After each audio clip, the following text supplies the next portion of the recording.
തച്ചനാടുകര ചാമപ്പറമ്പ് നറുക്കോട് പ്രദേശത്തെ ശുദ്ധജലക്ഷാമം പരിഹരിക്കാത്തതിൽ പ്രതിഷേധിച്ച് youth league panchayat committee Mannarkkad water authority ഓഫീസിൽ കുത്തിയിരിപ്പ് സമരം നടത്തി. പ്രശ്നം അടിയന്തരമായി പരിഹരിക്കാമെന്ന അധികൃതരുടെ ഉറപ്പിനെ തുടർന്നാണ് സമരം അവസാനിപ്പിച്ചത്.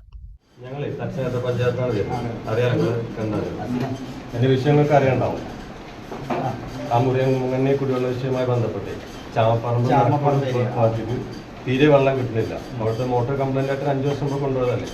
ആ മോട്ടോർ എന്തുണ്ടായി? ആ മോട്ടറിന്റെ കാലപ്പഴം കാരണം പ്രശ്നമായിട്ടിരിക്കുകയാണ്. അപ്പൊ അത് നമ്മളിപ്പോ അന്ന് പഞ്ചായത്തിന്റെ ഒരു ലെറ്റർ പ്രകാരം നമ്മൾ എസ്റ്റിമേറ്റ് പഞ്ചായത്തിന്റെ ലെറ്റർ അവിടെ കിട്ടും. വാട്ടർ അതോറിറ്റി എന്നുള്ള രീതിയിൽ വാട്ടർ അതോറിറ്റിന്റെ ഇപ്പൊ നമുക്ക് അതിന്റെ ഒരു മോട്ടർ നമുക്കിപ്പോ ഇല്ലാത്തതുകൊണ്ടാണ് ഇപ്പൊ നമ്മൾക്ക് സ്റ്റാൻഡ് ബൈ ഇല്ല. നമ്മൾ സംസാരിച്ചിട്ടില്ല ആക്ച്വലി എന്ത് തീരുമാനമാക്കാൻ പറ്റും. വേറെ ഏതെങ്കിലും പമ്പ് ഹൗസ് 5 കൊല്ലമായില്ലേ സാർ? 5 വർഷമായില്ലേ? 5 വർഷമായിട്ട് നിങ്ങൾക്ക് ഇതുവരെ തീരുമാനമെടുക്കാൻ കഴിഞ്ഞിട്ടില്ല.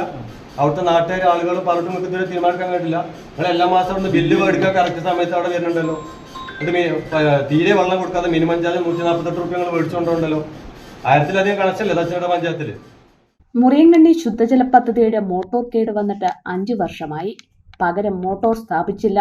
ഇതോടെ ചാമപ്പറമ്പ് നറുക്കോട് മേഖലയിലേക്ക് വെള്ളം എത്തുന്നില്ലെന്ന പരാതിയുമായാണ് ജനപ്രതിനിധികൾ ഉൾപ്പെടെയുള്ളവർ വാട്ടർ അതോറിറ്റിയിലെത്തി പ്രതിഷേധിച്ചത്.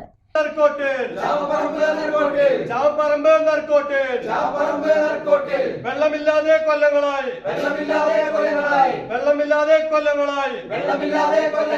നാട്ടുകാരെ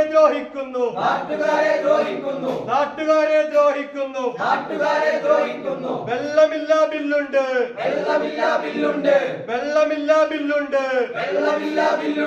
ഇതെന്ത് ന്യായം? ഇതെന്ത് നീതി?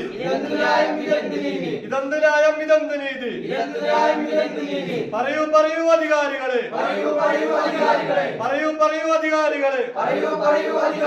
നിങ്ങൾക്കെതിരെ ഉയരുന്നു.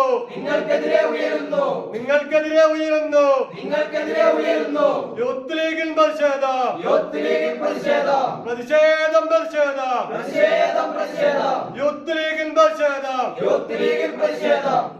കേടായ മോട്ടോർ വാങ്ങാൻ പഞ്ചായത്ത് തുക വകയിരുത്തണമെന്നാണ് വാട്ടർ അതോറിറ്റിയുടെ നിലപാട്.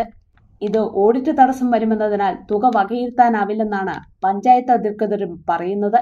5 വർഷമായി വെള്ളം ലഭിക്കുന്നില്ലെങ്കിലും ഉദ്യോഗസ്ഥർ ബില്ല് കൃത്യമായി പിരിക്കുന്നുണ്ടെന്ന് സമരക്കാർ ആരോപിച്ചു.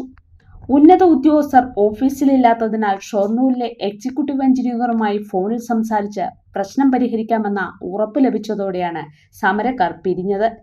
ഇതിലൂടെ ഞങ്ങൾക്ക് പറയാനുള്ളത്, നമുക്കറിയാം മനുഷ്യന്മാർക്ക് ഏറ്റവും കൂടുതൽ അത്യാവശ്യം വേണ്ടത് മാർച്ച്, ഏപ്രിൽ, മെയ് മാസങ്ങളിലാണ്. നമുക്ക് നമ്മുടെ കേരളത്തിൻ്റെ കാലാവസ്ഥ അനുസരിച്ചിട്ട് ഏറ്റവും കൂടുതൽ വെള്ളം ആവശ്യം വരും. ആ സമയത്ത് പോലും ഇവർക്ക് കുടിവെള്ള വിതരണം ചെയ്യാൻ കഴിയില്ല എന്ന് പറഞ്ഞാൽ അത് തീർത്തും അനാസ്ഥയാണ്. അതൊരിക്കലും ഞങ്ങൾക്ക് അംഗീകരിക്കാൻ കഴിയില്ല. മാത്രമല്ല 1500ഓളം കണക്ഷൻ തച്ചനാട് പഞ്ചായത്തിലുണ്ട്. ഈ ചാമപ്പറമ്പ് നറുക്കോട് ഭാഗത്ത് തന്നെ 200ന്റെ അടുത്ത് കണക്ഷൻ ഉണ്ട്. അതിലൊക്കെ അവർ കൃത്യമായി ബില്ല് കൊടുക്കുകയും പണം പിരിക്കുകയും ചെയ്യുന്നുണ്ട്. അപ്പോൾ ഞങ്ങളിപ്പോൾ അതിൻ്റെ ഉത്തരവാദിത്തപ്പെട്ട ഭാരവാഹികളെ അറിയിച്ചിട്ടുണ്ട്. AXC ഷൊർണൂരിൽ നിന്ന് വിളിച്ച് ഇന്ന് തന്നെ അതിൻ്റെ പ്രപ്പോസൽ കൊടുക്കാം. അധികം വൈകാതെ, കൃത്യമായ ഡേറ്റ് പറഞ്ഞിട്ടില്ലെങ്കിലും അധികം വൈകാതെ തന്നെ ഇതിൻ്റെ കാര്യത്തിൽ തീരുമാനമാക്കാം എന്ന് ഉത്തരവാദിത്തപ്പെട്ട ആളുകൾ വിളിച്ച് പറഞ്ഞതിൻ്റെ അടിസ്ഥാനത്തിൽ ഞങ്ങൾ താൽക്കാലികമായി മെമ്പർമാരോടൊക്കെ അനുമതിയോട് കൂടിയിട്ട് ഈ സമരം ഇവിടെ അവസാനിപ്പിക്കുകയാണ്. ഞങ്ങൾക്ക് ഇതിൻ്റെ ഡിപ്പാർട്ട്മെൻറ്റിനോട് പറയാനുള്ളത്, അടിയന്തിരമായി ഈ ഒരു വിഷയത്തിൽ മനുഷ്യന്മാരെ ജനനന്മയെ മാത്രം ഉദ്ദേശിച്ചുകൊണ്ടുള്ള സമയമാണ്. ഇതൊരു പൊളിറ്റിക്കലി ബേസ് ചെയ്തുള്ള സമരമല്ല. അതുകൊണ്ടാണ് ഞങ്ങൾ ഈ ഒരു റമദാൻ മാസം ഇന്ന് വെള്ളിയാഴ്ച ദിവസം കൂടി എന്നിട്ട് ഈ ഒരു സമരത്തിന് വരാനുണ്ടായ കാരണം, അടിയന്തിരമായി ഒരാഴ്ചക്കുള്ളിൽ തന്നെ ഇതിനൊരു ശാശ്വതമായ പരിഹാരം കാണണം. അതല്ല എങ്കിൽ യൂത്ത് ലീഗിന് പറയാനുള്ളത്, വെള്ളം നൽകാതെ അവിടെ നിന്നും പണം പിരിച്ചു കൊണ്ടുപോകാം, അവിടെ നിന്നും ബില്ല് കൊടുക്കാമെന്ന് ഒരു വാട്ടർ അതോറിറ്റി അധികാരികൾ മോഹിക്കേണ്ട. യൂത്ത് ലീഗ് അത് തടയും. പഞ്ചായത്ത് അംഗങ്ങളായ അബ്ദുൾ സലാം ചെത്തല്ലൂർ, ഹസീന റഷീദ്, നേതാക്കളായ റഫീഖ് കുണ്ടൂർക്കുന്ന്, ഉനൈസ് ചെത്തല്ലൂർ, കബീർ അണ്ണാൻതൊടി, റഷീദ് മുറിയങ്കണ്ണി, ഫാസിൽ ചേങ്ങാട്ടിൽ, അലി ചെന്നാരിയിൽ, ബഷീർ നറുക്കോട്ടിൽ, ഫാസിൽ ചാമപ്പറമ്പ് എന്നിവർ സമരത്തിന് നേതൃത്വം നൽകി. The real beauty in your heart. Boche Gold and Diamonds. Buy now, pay later.